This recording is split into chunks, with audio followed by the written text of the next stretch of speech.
الجزائر تطلق أول سيارة كهربائية شبيهة بلعبة أطفال، وانتقادات واسعة لها في منصات التواصل الاجتماعي. إليكم التفاصيل.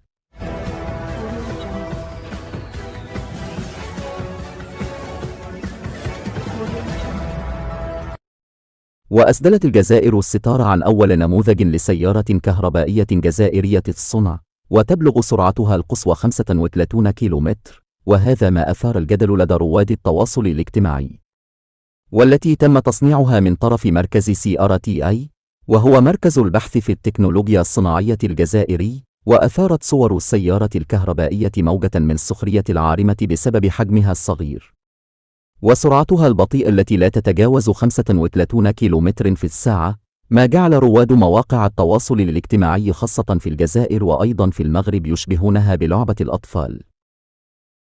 وكانت وسائل إعلام جزائرية قد تداولت يوم الثلاثاء خبر إطلاق نموذج أولي لسيارة كهربائية جزائرية أو جزائرية الصنع 100% حسب زعمهم، مشيرة إلى أنه تم تصنيعها من طرف مركز البحث في التكنولوجيات الصناعية بإشراق.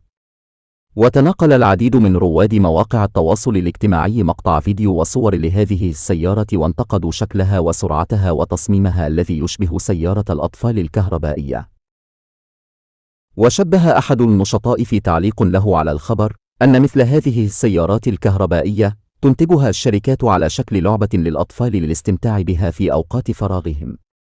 فيما البعض الآخر تلقى خبر صناعة السيارة بسخرية وأنها بطيئة جدا وصغيرة الحجم، حيث منهم من علق ساخرا بأن محرك هذه السيارة لديه قوة 35 سلحفاة، ومنهم من قال بأن هذه السيارة فضيحة للجزائر، وكان عليهم عدم مشاركتها في وسائل الإعلام لأنها مضحكة. لكن في المقابل هناك من شجع على الإنتاج المحلي واثنوا على المصنعين وجهودهم.